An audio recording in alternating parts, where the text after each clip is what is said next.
नमस्कार। कार्यक्रम विजन यात्रीको पहिलो श्रृङ्खला कार्यक्रम यात्रामा स्वागत छ। म प्रस्तुता विजन खड्काको साथमा आजको कार्यक्रम यात्रामा बितेका 100 वर्षमा दिवंगत वा अलग भएका केही व्यक्तित्वले नयाँ विचार ल्याएर त्यसलाई साकार पार्न आफ्नो ऊर्जा र शक्ति उपयोग गरेर अथक सङ्घर्ष गरेर आफूले भोग्ने पाउने सुख सुविधा त्यागेर र केहीले त ज्यानै दिएर पनि हाम्रो समाजलाई अलिकति अगाडि बढाए, अलिक सभ्य बनाए, हाम्रो चेत र सोचलाई अलिक खुला पारे। हो त्यस्तै महान व्यक्तित्व जसले विचार र कामको सधैँ नेतृत्व गरे। त्यस्तै महान राष्ट्रका स्रष्टाको बारेमा विभिन्न लेखकहरूको लेखलाई कार्यक्रम यात्रामा म प्रस्तुत गर्दै आएको छु, जसको बारेमा तपाईँले सुन्नुभएको तर थाहा नभएको रोचक प्रस्तुतिहरूलाई म यस कार्यक्रममा प्रस्तुत गर्ने गर्छु। आज म यादव देवकोटाज्यूले लेख्नुभएको चेतनाको चपरी पल्टाउने हलो शीर्षकको लेखलाई कार्यक्रम यात्रामा प्रस्तुत गर्दैछु। चेतनाको चपरी पल्टाउने हलो यानि कि यस शीर्षकमा तोयनाथ अधिकारी र शेषकान्त अधिकारीको बारेमा म परिचर्चा गर्ने गर्छु। हजुर, तोयनाथ अधिकारीको जन्म विक्रम सम्वत 1965 भएको थियो भने स्वर्गारोहण 2022 भएको थियो। त्यस्तै गरी शेषकान्त अधिकारीको जन्म विक्रम सम्वत 1952 भएको थियो भने उहाँको देहासन 2052 सालमा भएको थियो। चेतनाको छपारी पल्टाउने हलो। लमजुङको दुराडाँडामा जातपात उच्नी विरुद्ध तोयनाथ, शेषकान्त, श्रीकान्त अधिकारी, हरिभक्त पौडेलहरूले हलो जोतेर चेतनाको झेलको झोसे। त्यसले मानिसमा तमाम सत्ता निर्मित मान्यता र चेतना विरुद्ध उठ्न सकिन्छ भन्ने साहस दियो। बौद्धिक हिन्दू समाजमा स्मृति व्याख्यानको आवरणमा अनेकन मुनिहरूले पट्टाक्षेप हुँदै गएपछि हिन्दू समाजको वर्ण व्यवस्था र उच्च नीच यानि कि जातपातको विभेदकारी संरचना विघटित भयो। प्रारम्भमा कर्मको योग्यताका आधारमा तय हुने वर्ण व्यवस्था कालान्तरमा जन्मका आधारमा स्वतः निर्धारण हुने परम्परा बन्यो। त्यसले समाजमा जन्मको आधारमा भेदभाव, छुवाछुत, जातपातको घृणित चेतना व्यवहार आरोपित गरिदियो। त्यस्तो व्यवहारका लागि अभ्यस्त चेतनामा बनाउ आधारहरू थिए। कसले के गर्ने हुन्, कसले के गर्न नहुने। एउटा जातका लागि तय गरिएको कर्म अर्को जातका लागि निषिद्ध भयो। जस्तो वेद पढ्न दलितलाई निषेध थियो, अझै आम रूपमा निषेधित छ। हलो जोत्न ब्राह्मणलाई निषेध विरुद्धको क्रममा क्रियाशील हुनु धार्मिक सामाजिक सत्ता परम्परा विरुद्ध हुन्थ्यो, दण्डनीय हुन्थ्यो। तत्कालीन जातीय सत्ताले बहिष्कृत, निष्कासित र परित्याज्य कर्मको रूपमा व्यवहार गर्थे। त्यसैले मानिस परम्परा, संस्कृति, धर्मका नाममा आफूमाथि थुपरिएका बोझले खिँदै टाक्सिँदै त्यसलाई सत्य मानेर त्यसको भार खेद्दै जिन्दगी निखार्न अभिशप्त हुन्थे। यसरी समाजमा परम्पराको रखवारी गर्ने र त्यसैको बलमा सामाजिक सत्ताको अमन-चयन कायम गर्नेहरूको बिगबिगी रहन्छ।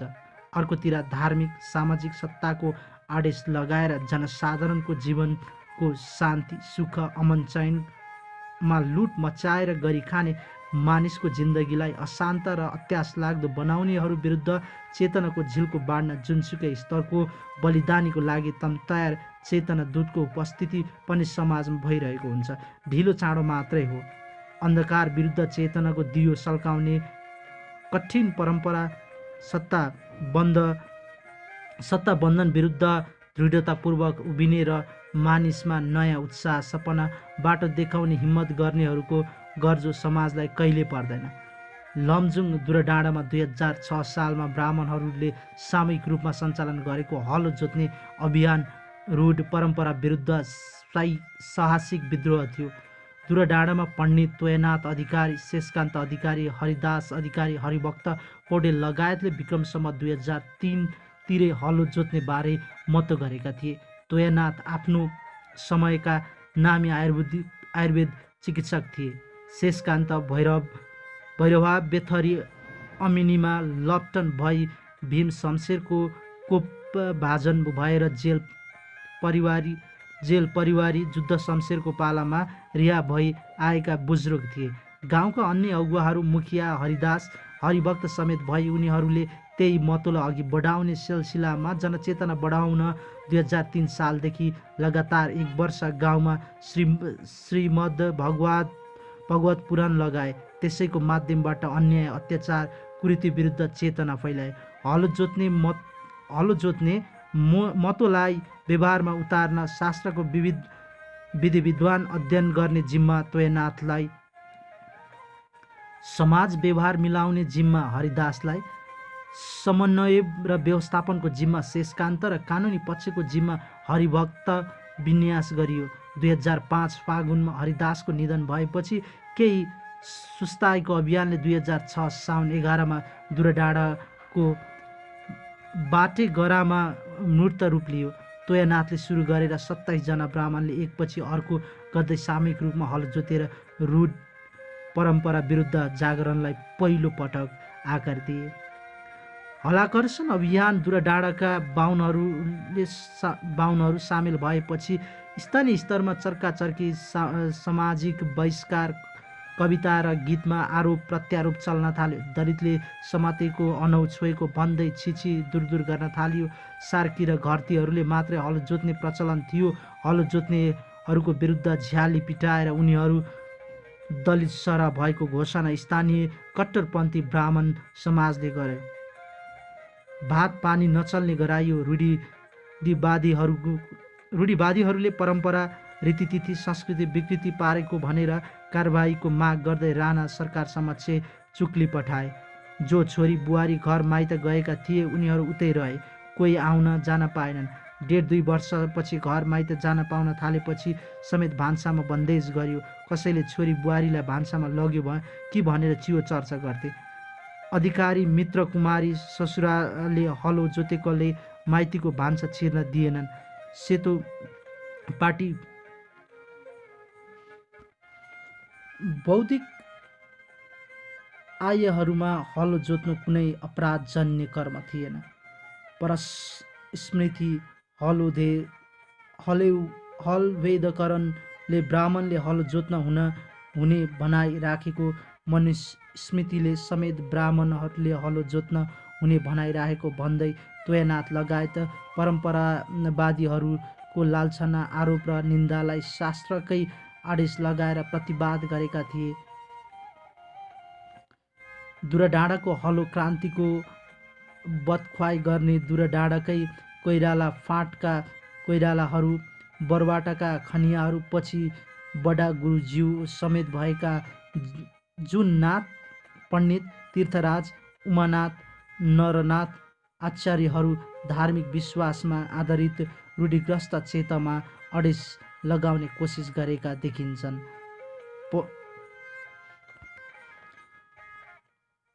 पराशरका वचनको अनर्थ गरी अर्थको सरासर ज्योति हालेछन् वास्ता नगरी धर्मको। ब्राह्मणले पनि जोत्न हुन्छ भन्नु मुस्तेज तिग्रे हैठै, मर्यादा श्रुति शास्त्रको नबुझी कै सन्केर बिग्रे कठै। कट्टरपन्थी परम्परावादी त्यसरी हलो क्रान्तिमा सामेल भएकाहरूलाई निन्दित गर्दै व्यक्तिगत तवरमा मानमर्दन गर्न समेत उद्धत रहे।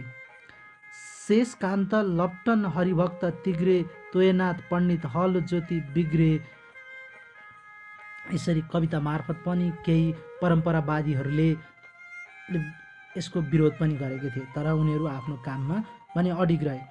सर्वत्र निन्दा र आलोचनाले लपेटेपछि हलो क्रान्तिको स्वाभाविक हिसाबले सार्वजनिक चर्चा र चासो बढ्यो। हलो जोत्नु नै परम्परा, सत्ता विरुद्धको विद्रोहको झिल्को बन्न गयो। माथिदेखि तलसम्म हुकुमी मनोमानीको बुटमुनि मानिसको स्वतन्त्रता कुल्चेर निष्पट्ट अँध्यारो र चकमन्न सनाटामा देशलाई बन्धक बनाएको दिनमा नागरिक सामान्य चलमलाहट पनि विस्फोटकको आवाज बन्ने अवस्था थियो। दुराडाँडामा बाहुनहरूले हलो जोत्ने साधारण कर्म गरे पनि त्यसले मानिसमा प्रचलित तमाम सत्ता र निर्मित मान्यता र चेतना विरुद्ध उठ्न सकिन्छ भन्ने साहस र चेतना दियो। सामाजिक वर्ग सङ्घर्षको बलमा अन्ततः त्यसले राणा सत्ताद्वारा थोपरिएको सन्तास विरुद्ध उभिएर अधिनायकवादको चपरी पल्टाउने जागरणको झिल्को बनिदियो। मानिसको आत्मबलमा त्यही झिल्कोमा लपेटिएर 2006 पुस 6 गते कविराज रामप्रसाद खनाल लगायतका ब्राह्मणहरूले तनहुको टुहुरे पसल नजिकको बिर्ता बगरमा हलो जोते। माघ 6 गते लमजुङको करापुटर चिसुङमा डिट्ठा श्री प्रसाद घिम्रे लगायत ब्राह्मणले हलो जोते भने माघमै दुराडाँडामा पुनः पुरानै अभियन्ताको नेतृत्वमा नयाँ सदस्यहरू समेत सामेल भई दोस्रो पटक हलो जोतियो। फागुनमा काशीको तालबाराईको फाँटमा मुक्तिनाथ तिमल सिन्हा ऋषि केशव पराजुली लगायतको बाहुनले फागुन 22 धादिङको केवलपुरमा देवीप्रसाद पौडेल केबुले किसान लगायतका बाहुनहरूले 2007 वैशाख 13 गोर्खाको काफल डाँडामा देउराली फाँटमा पूर्ण प्रसाद ब्राह्मण दुवाडी सहितका बाहुनले हलो जोते। वैशाखमै त्यो झिल्को फैलिएर अर्घाखाँचीको पोखरा थोक पुग्यो। त्यहाँ काशीनाथ गौतम लगायतका बाहुनहरूले हलो जोतेका थिए। दुराडाँडाको हलो क्रान्तिमा जनक तोयनाथ अधिकारी प्रतिबद्ध समाज सुधारका छुवाछुत भेदभाव विरोधी अभियन्ता थिए। तिनले 2009मै गाउँमा विद्यालय खोलेर दलित र गैर दलित बीच सामूहिक शिक्षा लिने व्यवस्था गरेका थिए। बहिनी चिजमाया पौडेल माइत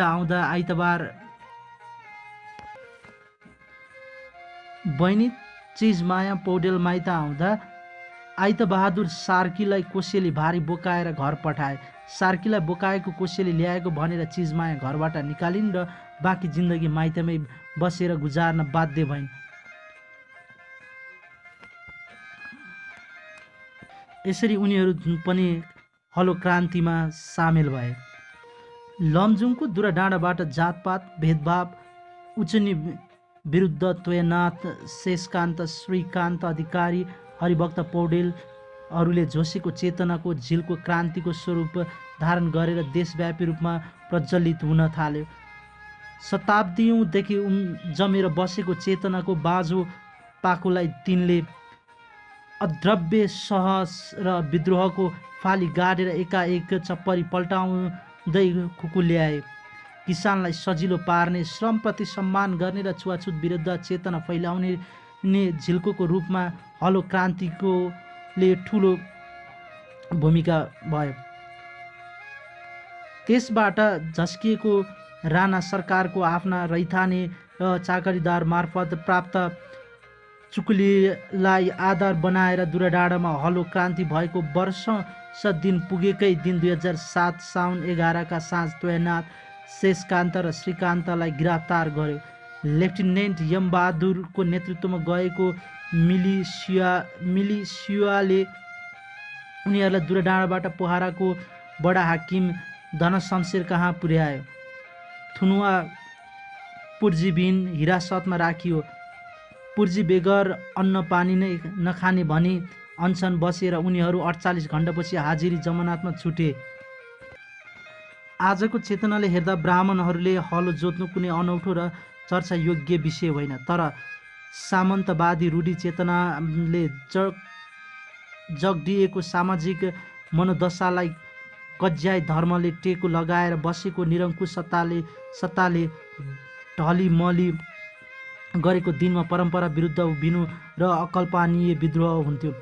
आफूले मानेको व्यवहार, प्रचलित सक्थन स्थापित मान्यता विरुद्ध छुस कसैले मत राख्यो भने आजको दिनमा समेत ती स्थापित मतका अनुचरहरूमा नयाँ मत र चलमहाल चलमलाहट विरुद्ध झम्टिने प्रवृत्ति जारी छ। बोल्ने, मत राख्ने, आफ्नो चेतनालाई सार्वजनिक आकार दिने काम केही निश्चित समूह मानिस वर्गको हो भन्ने आजै पनि केही रूढहरूलाई लागेको छ। किनपनि भने विगतमा बानी बहिन जनसाधारणमा प्रविधिको विकासले ल्याएको विभिन्न सामाजिक सञ्जालबाट मूर्खर हुन थालेपछि मानिसलाई भ्रम बेचेर राजनीतिक जीविका चलाउनेहरूको उदाङ्गिन थालेका छन्। तिनको भ्रमको मायाजाललाई जनसाधारणले सस्ता टुक्काहरूको उपहार दिएर सार्वजनिक अविश्वास प्रकट गरेपछि नागरिकले मुखर बानी रोक्न बर्दीवालाहरूसँग परिचालन गर्ने कानुनी छिद्रहरूको तर्जुमा लागि सत्ताधारी छटपटाहट सत्तामा आएको छ। दुराडाँडाको हलो क्रान्ति स्पष्ट रूपमा चेतनाको झिल्कोको काम गरेको निर्विवाद छ। त्यसअघि नै परम्परागत मान्यता विरुद्ध ब्राह्मणहरूले हलो जोतेको दाबी गरेको पनि पाइन्छ, तर चेतना फैलाउने गरी सङ्गठित र सार्वजनिक स्तरमा त्यसरी हलो जोतेको देखिँदैन। 2006 फागुनमा कास्की तालबाराईको फाँटमा हलो क्रान्तिमा सामेल भएका मुक्तिराम तिमल सिन्हाले लेखेका छन्, 2001 फागुनमा मैले हलो जोतेर आफ्नै बारीमा मकै लागेको थिएँ। अधिराज्यमा हलो जोत्ने पहिलो उपाध्याय बाहुन म नै हुँ।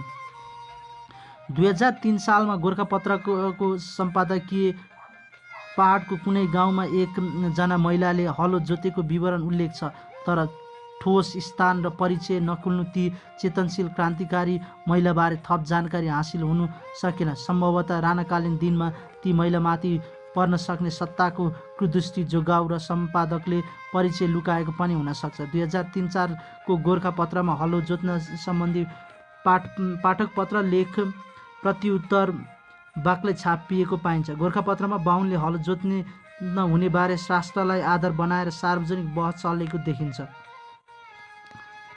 पराजुली लोकञ्जन हलो विमर्श। पश्चिम नेपालको